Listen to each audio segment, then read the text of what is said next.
Ya, ya.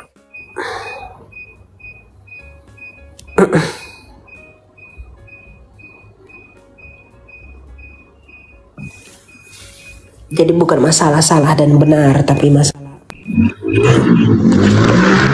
Ya, silakan, silakan. Shalom, Kak Elia. Halo. Jadi saya mau nanya, tapi ini kayaknya pertanyaan ini nggak pantas untuk dipertanyakan. Apa itu? Jadi saya mau menanya, kan Tuhan Yesus menciptakan Adam dan Hawa, mereka itu kan manusia pertama, kan? Tapi yang saya pikir mereka manusia pertama, tapi kok dari sebelum-sebelum itu ada ibunya Tuhan Yesus, ada bapaknya Tuhan Yesus, seperti Bunda Maria dan Bapak Yesus.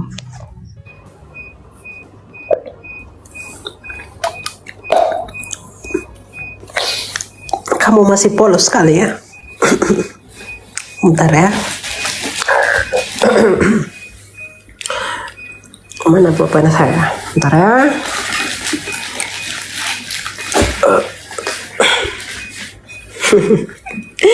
Kamu masih polos sekali. Iya. Mana pulpenku? Kemana kau? Kau dihalau. Waduh, neng yang bego doh. Bah, nama baru rasai. Udah misi Jadi gini bro. Yang pertama kamu ketahui gini. Yang menciptakan alam semesta, yang menciptakan Adam dan Hawa itu adalah Sang Bapa yang memiliki firman dan roh. Jadi Allah Tritunggal. Ya. Jaringan saya mungkin agak lemot ya. Oke. Dengar baik-baik ya. Nanti kamu saya tanya lagi nih. Saya tanya lagi kamu. Oke? Kamu siap dulu ya? Iya. Iya, saya tanya lagi nih kamu nanti. Jadi yang menciptakan langit dan bumi dan segala isinya itu adalah Allah Tritunggal, yaitu Allah Bapa, firman-Nya sendiri atau Putra, dan rohnya sendiri atau Roh Kudus. Nah, diciptakanlah dunia. Dan kemudian Bapa ini dia mengutus firman-Nya. Aduh, saya susah sekali kalau tidak pakai gambar. Sebentar ya. Aduh, bentar bro. Bingung saya, Nala, apanya, kemana nanti arahnya. Kau pun jauh kali kau. Bentar ya.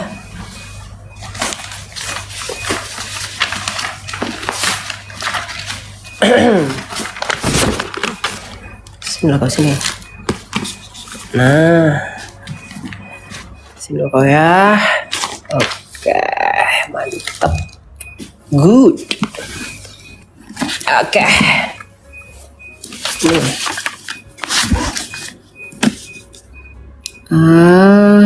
Sebentar ya. Percaya. Oke, ini kamu bisa lihat ya gambar aku ya. Bisa ya? Sila? Ya bisa. Oke. Nah, perhatikan dengan sama-sama ya teman-teman yang nonton ya. Kalian perhatikan ya. Kalian tidak akan dapatkan pengajaran ini di sekolah teologi sekalipun. Ya, saya jamin itu. Kalian pasti kalaupun kalian sekolah teologi, kalian pasti sudah dicekokin istilah-istilah teologi. Nah, ini ya. Susah kali lu ini. Nah, nih, dengar ya. Kita berbicara tentang Allah Tritunggal. Nih, Allah Tritunggal kebagaimanaan Allah. Oke, begini ya. Nah, Allah yang esa ini salah lagi. Sabar ya. Nih, begini saja. Nih, Allah yang esa ini disebut sebagai Sang Bapa. Ini disebut sebagai Allah yang esa. Oke. Ini disebut sebagai Bapa. Kamu harus tahu bahwa Bapa ini dia itu tidak terlihat. Dia itu kekal dan maha kuasa.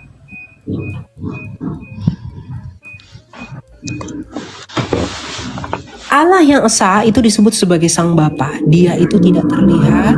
Kamu mute dulu. Ya.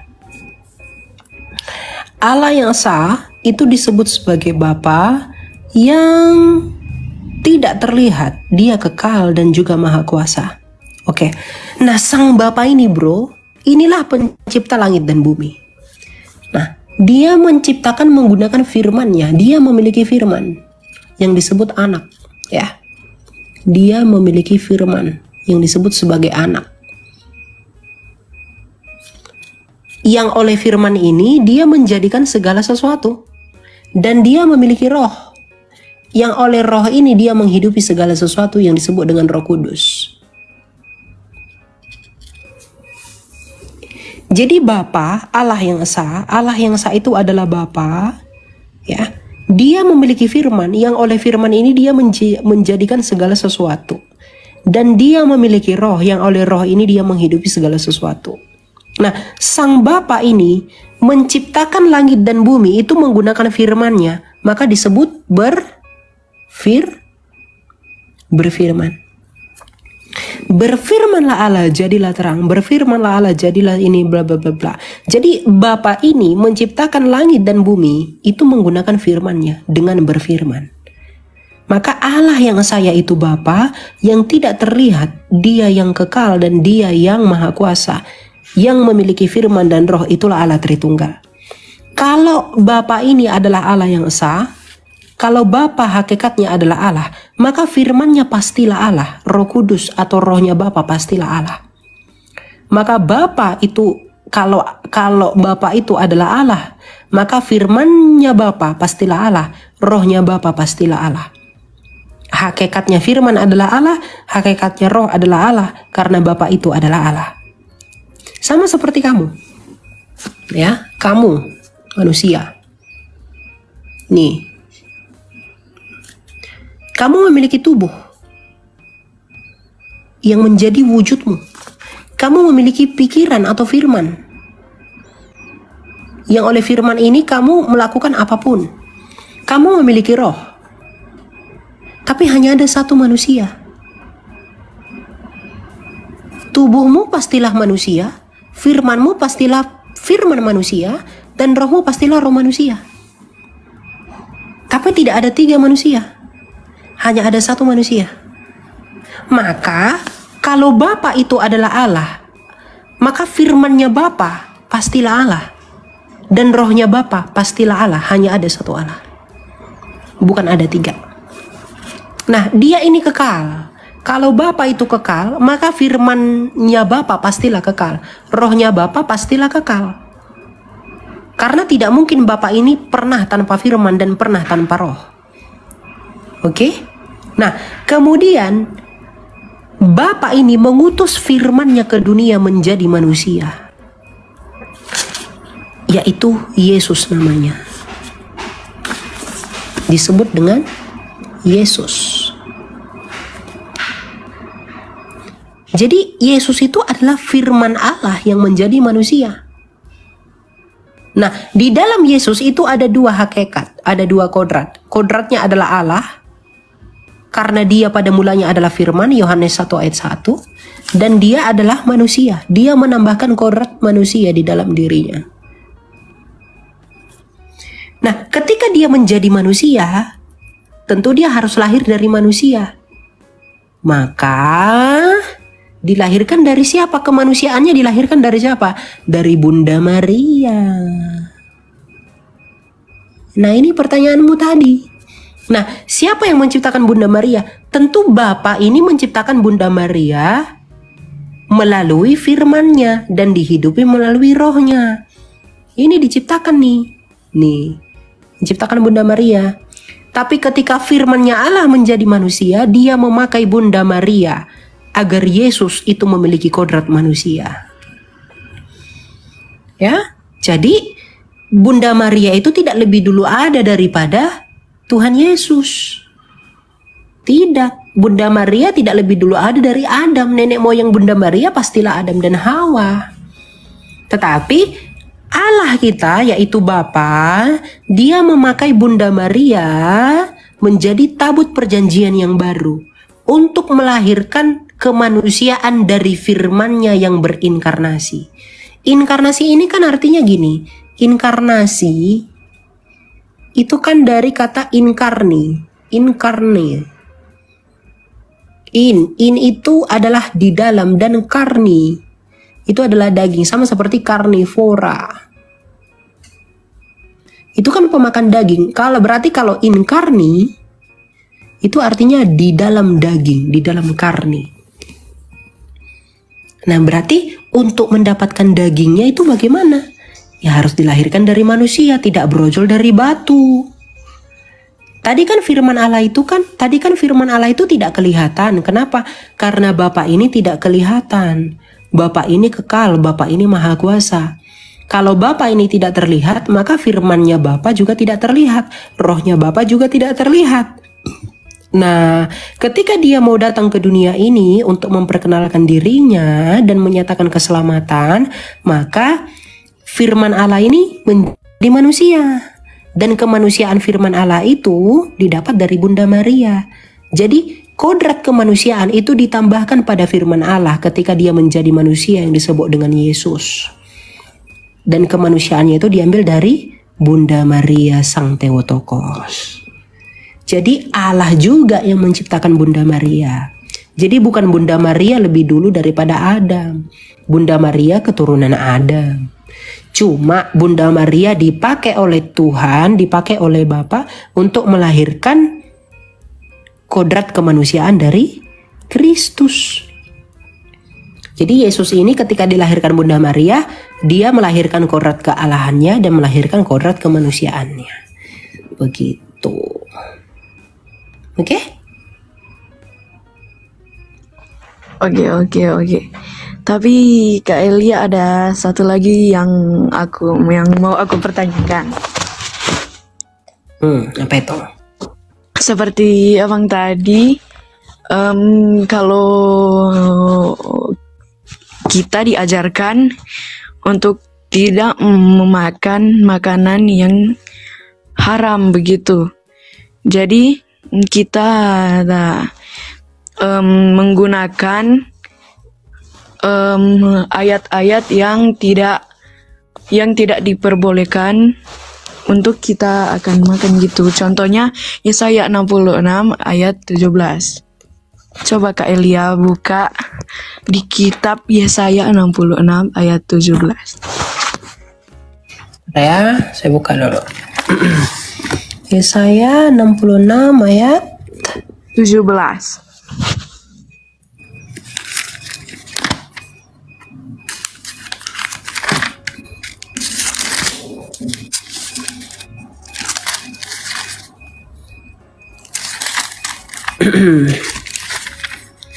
Yesaya 66 ayat 17.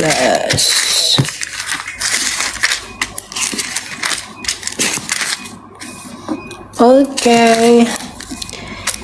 Mereka yang menguduskan dan menahirkan dirinya untuk taman-taman dewa dan mengikuti seorang yang berada di tengah-tengahnya, yang makan daging babi dan binatang-binatang menjadi serta tikus, mereka semua akan lenyap sekaligus demi firman Tuhan. Betul. Tapi perhatikan ini dalam konteks apa?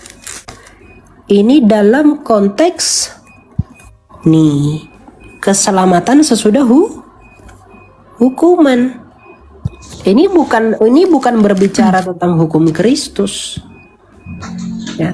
Tapi ini berbicara tentang kondisi pada masa kepemimpinan Nabi Yesaya.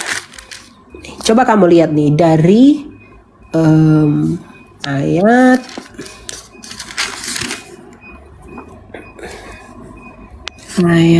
dengar dari kota mana kota ya? Oh nih coba kamu baca dari sini. Kamu baca semua mulai dari ayat 8 sampai ke sini ya, terus ke sini gitu. Karena di sini Tuhan Yesus belum datang. Tuhan Yesus belum datang membawa hukum yang baru. Ini masih di zaman perjanjian lama, di mana Taurat masih ditekankan di sini. Begitu. Ya. Gitu. Oke.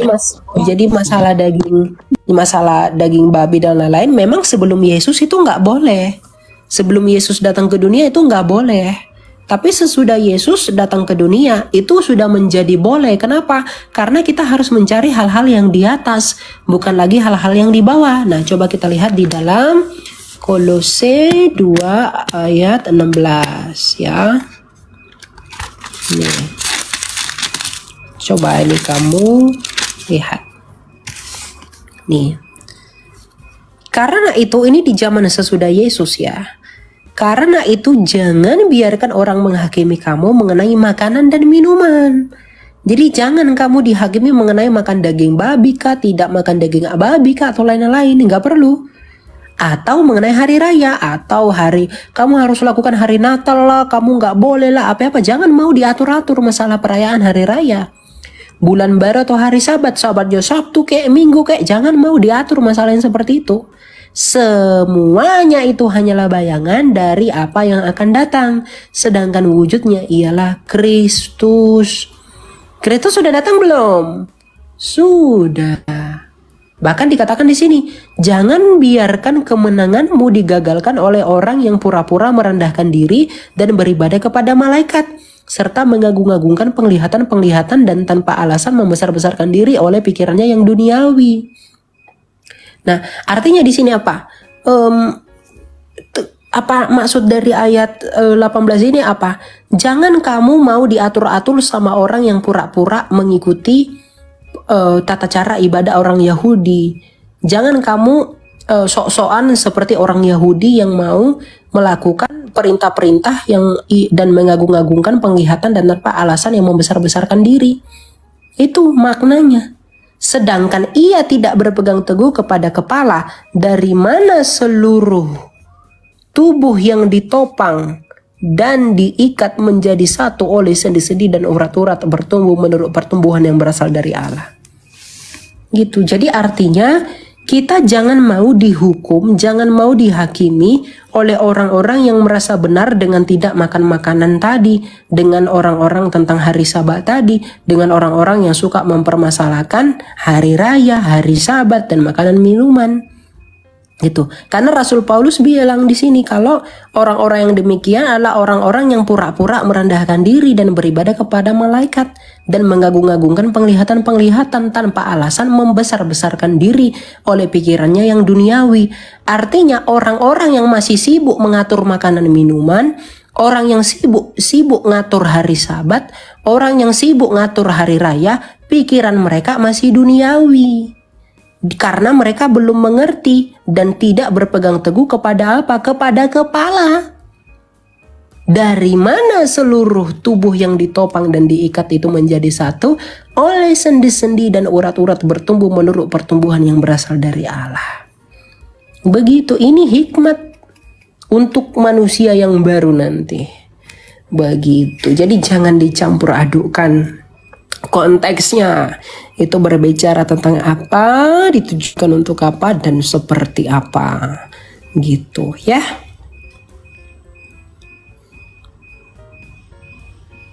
Oke, terima kasih Kak Elia. Oke, God bless ya. Tuhan memberkati selalu, sehat-sehat ya. Yo, thank you. Gitu ya. Jadi jangan mau diatur-atur oleh orang-orang yang kamu nggak boleh makan ini, makan itu. Rasul bilang jangan kemenanganmu mau diatur oleh orang yang pura-pura saleh, tapi yang disibukkan itu bukan sikap hati, malah hanya perkara makanan dan minuman. Karena orang-orang yang masih sibuk mempermasalahkan hari Sabat, orang yang sibuk mempersalahkan makanan dan minuman, yang sibuk mempermasalahkan hari raya adalah orang-orang yang memiliki pikiran duniawi, tidak mengerti Kristus yang adalah kepala. Kita sudah diingatkan dari 2000 tahun lalu, tapi masih aja terjadi yang seperti itu. Ya?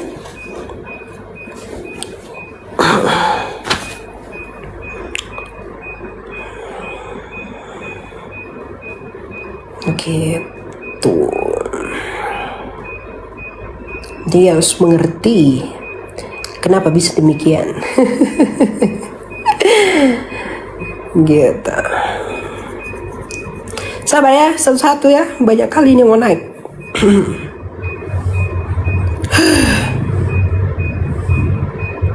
Banyak sekali dia mau naik ini. Ada-ada saja.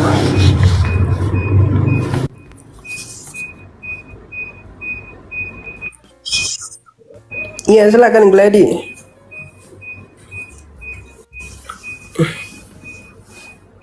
Glady? Halo Kak. Silakan. Ada yang mau kamu tanya?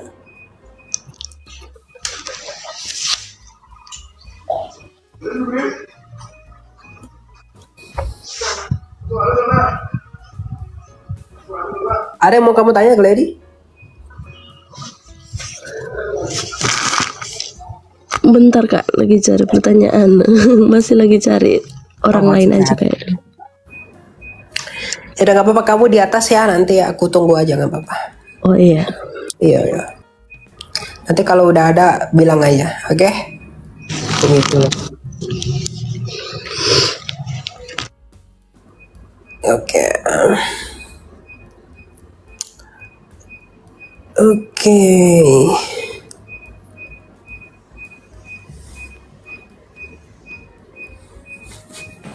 Tanya. Ya silakan Rocky. Yang tadi. Rocky. Rocky. Halo, salam Kak Ya, salam. Eli. Silakan. Halo, Kak Ada yang Elia. mau kamu tanyakan? Halo, Iya, iya. Silakan. shalom Kak Elia. Salam, salam. Kak Elia, saya mau bertanya.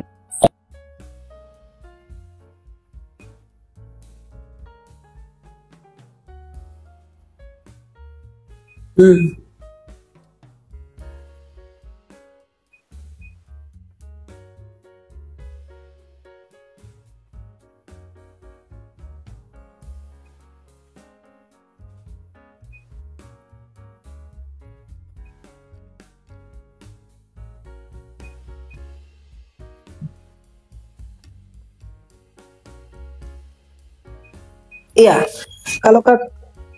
Kalau Katolik itu iman Katolik ya. Dan kita memang sebagai Protestan dan Ortodoks itu menolak yang disebut dengan Immaculata Conception tadi. Aku ke mute ya. Suaraku nggak ada. Ada Kak Elia, ada muncul Kak Eli. Muncul Kak. Nggak ada katanya.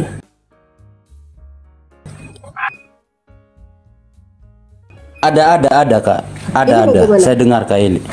Aneh ya, kok nggak ada katanya tadi. Dengar. Oh, yang nanya. Iya. Jadi gini, kalau dalam iman Katolik itu mereka mengenal disebut dengan Immaculata Conception. Ya, Immaculata Conception itu berbicara tentang memang Maria yang tanpa dosa. Begitu ya. Tapi dogma itu ditolak oleh Protestan dan Ortodoks. Ya, Protestan dan Ortodoks itu tidak menerima hal itu. Nah, dan bagaimana pandangan kita sebagai Protestan dan Ortodoks melihat itu, ya memang kita tidak menerima konsep itu ya, karena memang itu hanya diajarkan oleh Gereja Katolik Roma saja. Begitu. Kalau masalah penjabaran selanjutnya itu kamu tanyakan saja kepada teman-teman Katolik, mereka lebih berkuasa seperti itu. Saya kurang tahu iman Katolik mengenai itu gitu. Jadi tanyakan kepada yang punya kuasa saja. Saya tidak punya kuasa jelaskan itu. Itu ya. Oke? Terima kasih Kak Elia atas jawabannya Kakak. Mungkin ini saya bisa jadi pedoman untuk ketika nanti berdiskusi dengan mereka anggap tentang siapa yang harus mereka imani, begitu Kakak. Iya. Maksudnya siapa yang harus mereka imani? Maksudnya bagaimana? Artinya kan banyak teman saya kan dia dari seberang juga, hanya mereka ingin bertanya Kita buka ruang diskusi, Ini kenapa harus dari Bunda Maria? Kan jelas-jelas di Alkitab tuh di mereka juga ada tertulis seperti Alkitab kita bahwa Yesus Kristus adalah jalan. Ini siapa yang percaya tiada ada ada yang sampai ke Bapa kalau tidak melalui aku. Artinya di Alkitab kan tulis bahwa Yesus Kristus adalah satu-satunya jalan. Artinya begitu. Di Alkitab mereka kan menulis seperti itu. Nah, kenapa mereka yang menjadi diskusi kita waktu itu? Kenapa mereka harus sebelah ini sama siapa maksudnya? Teman-teman dari Katolik, Kakak. Maksudnya teman-teman dari Katolik. Ya, kamu memperdebatkan dengan Katolik? Tidak memperdebatkan, kita hanya membuang ruang diskusi. Diskusi tentang maksudnya tentang kan mereka harus melalui Bunda Maria. Mereka tidak pernah Maria. Kamu salah paham. Kamu nyut dulu. Kamu salah paham. Iman Katolik itu nggak ada melalui Bunda Maria. Mereka tidak pernah berdoa melalui perantara Bunda Maria. Mereka mengajak Bunda Maria berdoa bersama mereka. Begitu. Jadi jangan salah paham ya. Jadi kamu perlu tahu apa yang mereka imani sebelum kamu putuskan itu menjadi topik diskusi. Jadi mereka Katolik dan Ortodoks itu tidak pernah berdoa kepada Maria. Mereka mengajak Maria berdoa. Makanya dikatakan doakanlah kami Bunda oleh doamu. Kalau Ortodoks menarnya dengan paraklesis. Ya, mungkin begitu. Jadi enggak begitu bro. Jadi mereka tidak ada perantara-perantara. Pengantara kepada Bapa itu hanya satu, Kristus saja.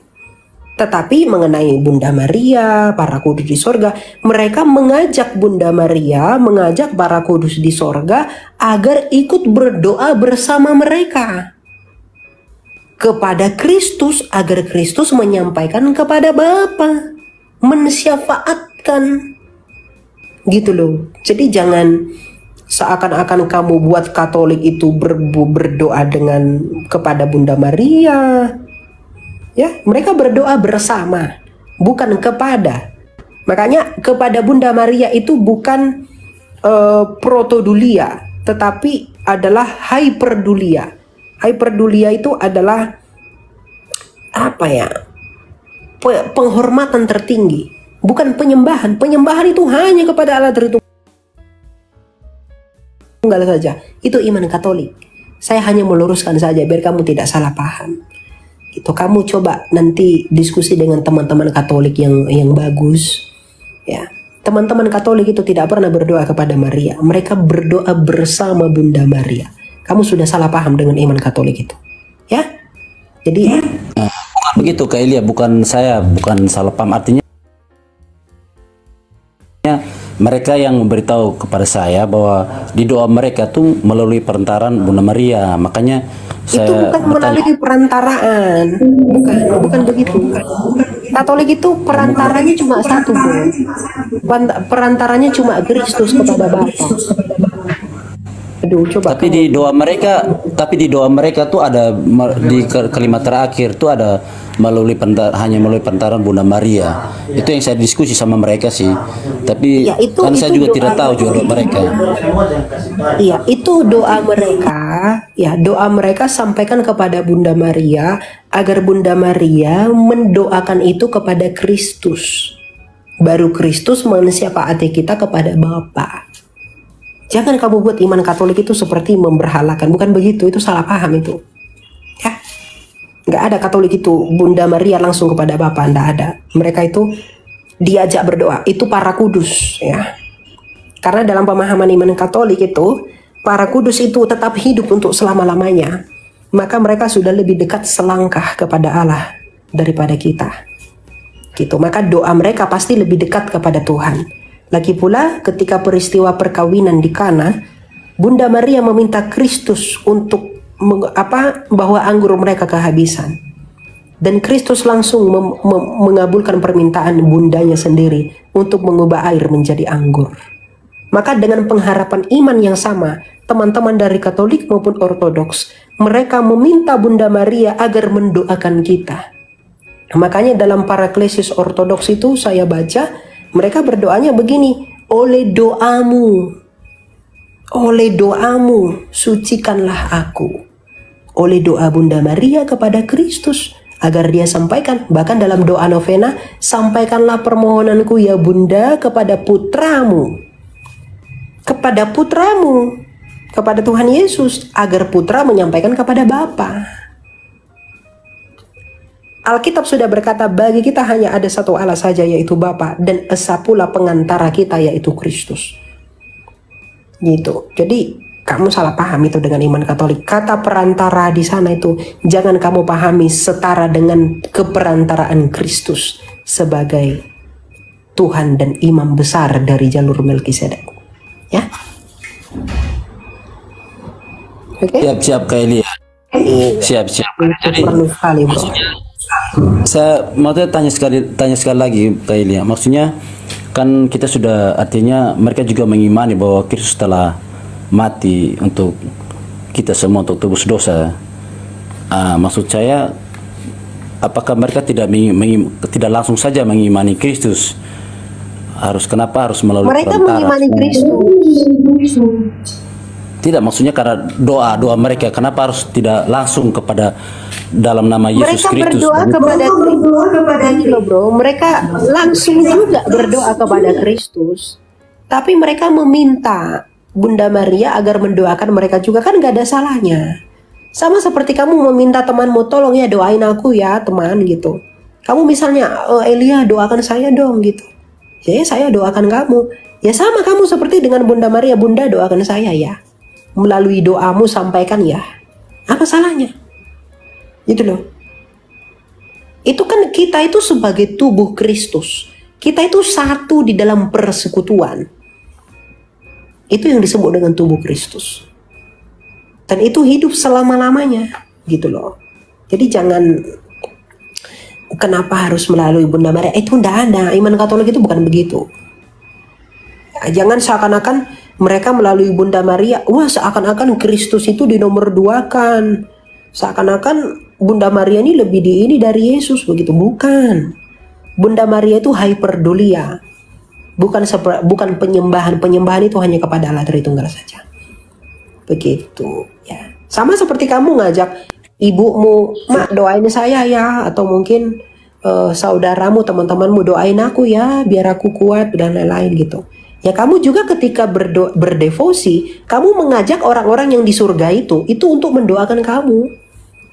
Bunda, mendoakan saya ya kepada Bunda Maria, oleh doamu tahirkanlah aku. Para malaikat, para kudus, santo-santo, santa-santa begitu. Kita ajak mereka untuk mendoakan kita. Bukan kita berdoa bagi mereka, tapi mereka yang mendoakan kita kepada Kristus agar Kristus mensyafaati kita bagi Bapa. Begitu. Ya. Izin kayak berarti bisa tidak, kalau artinya begini ya, mohon maaf nih saya agak ekstrem sedikit. Artinya berarti orang yang sudah meninggal, apakah kita bisa ajak berdoa juga begitu? Maksudnya yang sudah bisa mendoakan kita begitu, menjadi pendoa ya, bagi kita yang masih. Kita mengajak mereka berdoa bersama kita, karena dalam pemahaman iman kita mereka tetap hidup walaupun sudah mati. Gitu loh, mereka tetap hidup walaupun sudah mati. Karena Tuhan Yesus itu adalah Tuhan orang hidup maupun orang mati. Gitu. Kan kita percaya, masa selevel Bunda Maria tidak di surga? Gitu loh. Atau mungkin yang lain-lain tidak ada di surga. Mereka ada di surga. Gitu. Jadi kita ajak mereka untuk mendoakan kita bersama dengan kita. Gitu. Mohon maaf ya Kak Elia, saya sedikit lagi. Artinya ini misalnya ini orang tua saya sudah meninggal, ayah saya. Artinya ketika saya berdoa, saya mengajak mereka berdoa tuh artinya bisa juga ya Kak Elia. Apa tidak salah kalau ajak orang yang sudah meninggal itu? Mohon maaf Kak Elia. Ya kalau orang-orang meninggal biasa itu saya tidak tahu. Tapi untuk orang-orang yang dikatakan sebagai orang kudus dalam iman Katolik itu boleh. Gitu. Karena dalam iman Katolik itu ada yang disebut dengan purgatorium. Orang-orang yang meninggal itu biasanya ke purgatorium dulu untuk menyucikan mereka. gitu. Dan malah orang-orang yang di purgatorium itu kita doakan dalam iman Katolik, dan Ortodoks juga begitu. Orang Ortodoks dan Katolik itu mendoakan arwah orang mati gitu, agar lebih dimudahkan di purgatorium. Kalau orang Ortodoks itu mengatakannya dengan Tartarus. Bukan Tartarus sih, ada tempat lain bukan Tartarus, saya lupa namanya. Begitu. Jadi orang Katolik itu mendoakan orang mati karena mereka percaya purgatorium tadi, penyucian, api penyucian itu. Nah, yang bisa kamu ajak berdoa itu yang dikatakan sebagai orang-orang suci dalam iman mereka. Gitu, bukan sembarangan orang. Begitu ya? Ya Kak Eli, kalau kita sebagai iman Kristen, apakah kita juga bisa juga meneladani cara mereka? Kan mereka melalui apa? Saya berdoa bisa juga melalui.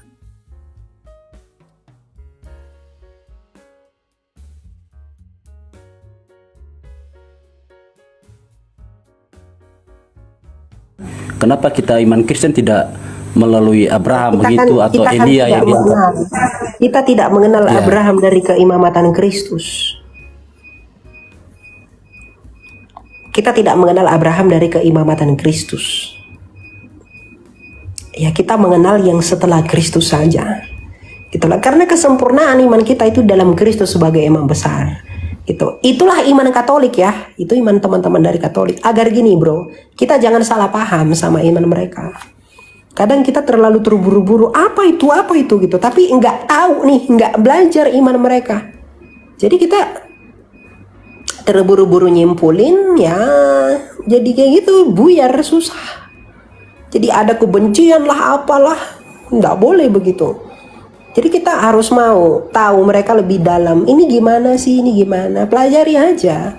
Ya meskipun kamu tertanam di Protestan, setidaknya kamu tidak salah paham dengan apa yang teman-teman kamu, saudara seimanmu yang imani gitu loh.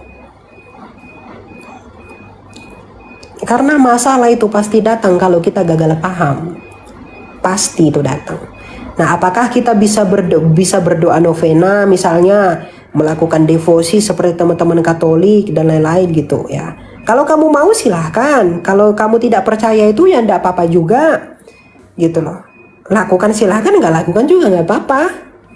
Itu urusan kamu gitu loh. Kan itu kehidupan doa pribadi masing-masing. Gitu. Jadi ya tergantung di mana kakimu berdiri begitu saja. Tapi jangan salah paham saja, itu akan susah nanti. Gitu ya. Oke. Siap Kak Elia, terima kasih. Jawabannya mungkin dengan jawaban ini Tuhan memberkati Kak Elia selalu. Ya, salam Kak Elia. Shalom.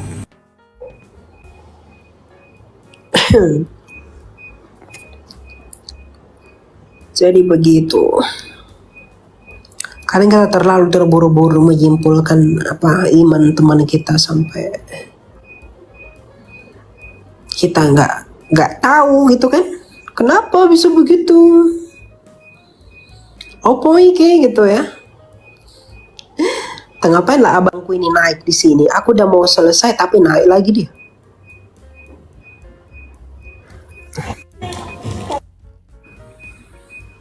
Sabar dulu Ian ya. Sabar dulu abangku ini. Woi, Bang Cepe. Shalom adik Elia. Shalom.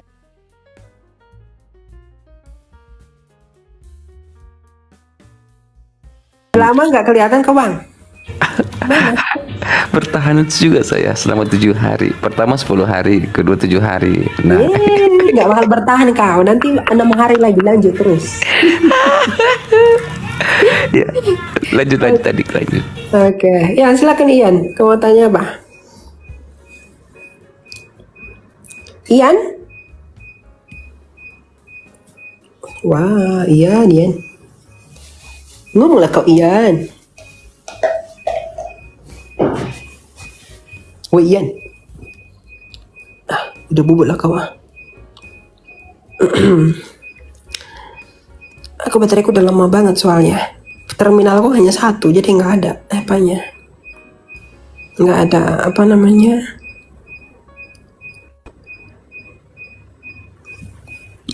Aduh. Ya silakan Brandit. Halo, Halo, silakan Kak. Ada yang mau pertanyakan? Silakan. sebelumnya saya perkenalkan ya. Nama saya Tina. Suaranya nggak kedengaran. Oh, Hmm. perkenalkan nama saya Tina. Oke. Tadi saya baru buka TikTok. Lalu tadi ada yang bertanya soal deposit ke Bunda Maria. Sebenarnya nggak ada yang mau dipertanyakan. Cuman saya mau kasih aplaus saja sama Kak Elia. Penerangan cara penuturan tentang deposit ke Bunda Maria itu sudah betul sekali. Jadi kita umat Katolik itu tidak menyembah Bunda Maria. Jadi untuk saudara yang dari Protestan memang selalu salah paham atau gagal fokus terhadap Bunda Maria seperti itu. Jadi terima kasih, penjelasannya sangat detail, tepat sekali. Jadi untuk yang tadi abang siapa tuh yang selalu kenapa Bunda Maria? Simple memang. Bunda Maria itu siapa sih? Bunda Maria itu kan ibunya Yesus. Jadi kita harus menghormati Ibu Yesus. Seperti itu sebenarnya. Jadi kita memberikan penghargaan kepada Bunda Maria. Jadi dulu saya Protestan. Kemudian saya pindah menjadi Katolik. Awal saya ke Protestan juga saya punya pemikiran seperti itu ya. Bunda Maria kenapa disembah gitu? Ya kan? Sampai umur 40 baru terjawab setelah resmi menjadi Katolik. Setelah kita dalami, ternyata kita tidak pernah yang namanya menyembah Bunda Maria. Jadi untuk semua pemirsa yang ada di sini, seperti itu penjelasan dari Ito Elia itu sangat tepat. Terima kasih ya Ito Elia. Cukup segitu aja. Terima kasih. Oke, thank you. God bless ya. Ya.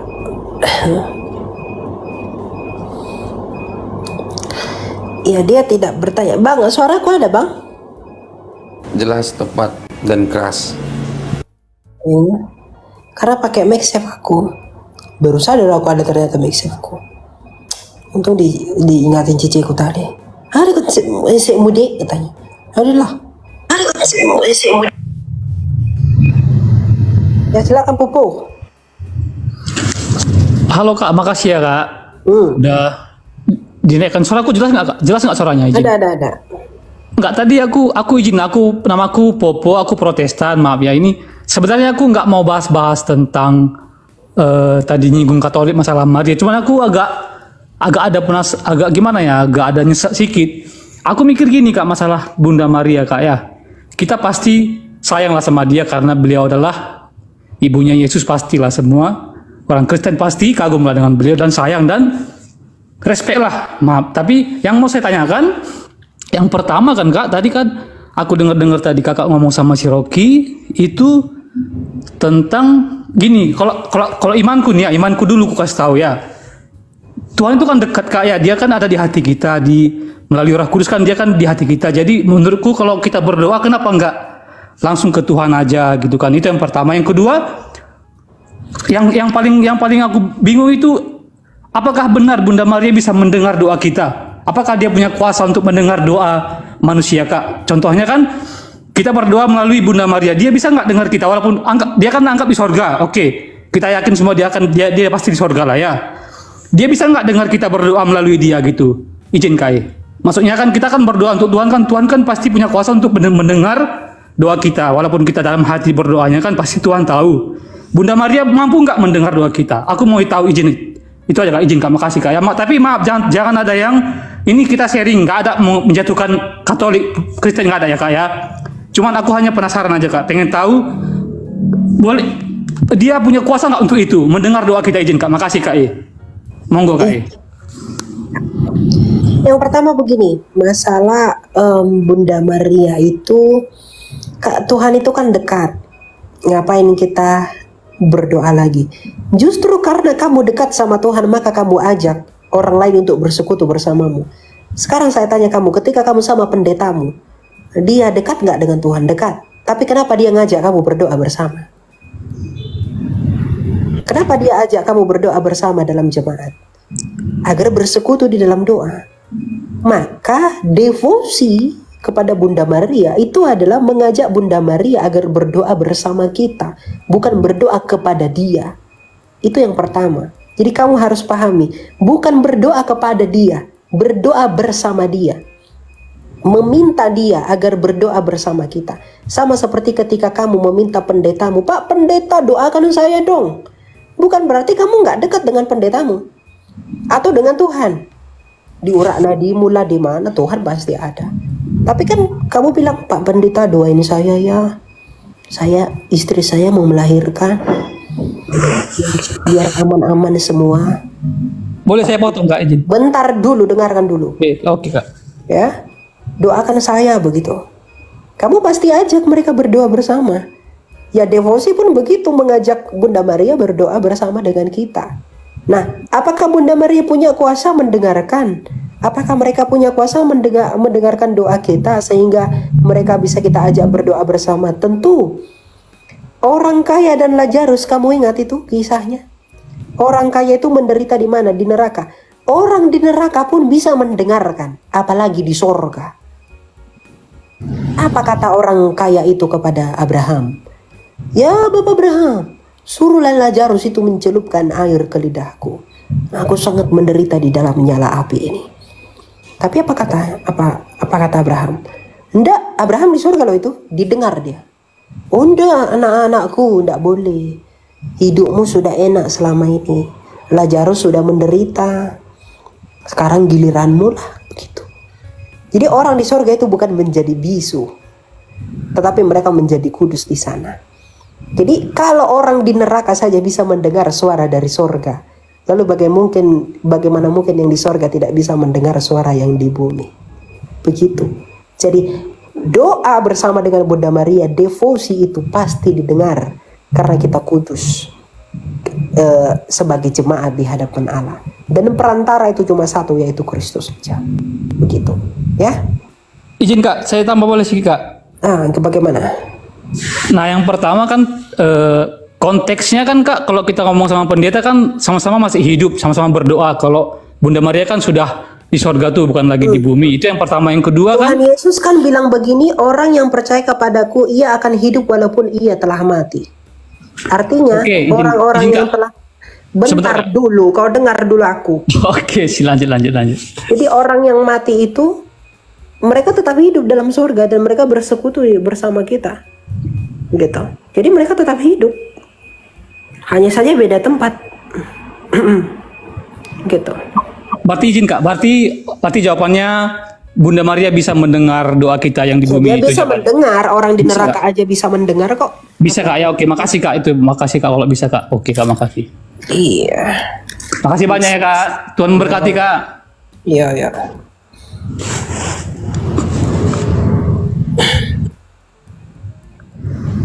Kok ini dia? Oh, pasti udah terganggu lagi nih. Mampus lah.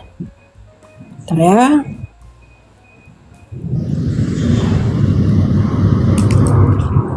Oke, nggak ada lagi kan yang mau kamu tanyakan, Popo? Nggak ada Kak, tolong Kak dikeluarkan aja Kak, izin Kak. Makasih banyak ya Kak. Ya. Gitu ya.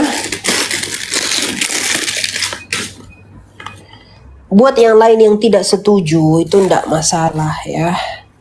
Kalian nggak setuju itu nggak masalah. Tapi inilah iman teman-teman dari Katolik. Ya. Jangan kacamata kuda gitu. Harus mau belajar dari semua hal. Kita jangan salah pahami. Kamu nggak setuju itu hakmu. Tapi menyalahpahami iman orang itu nggak boleh. Nggak setuju nggak apa-apa. Tapi salah paham nggak boleh. Gitu loh ya.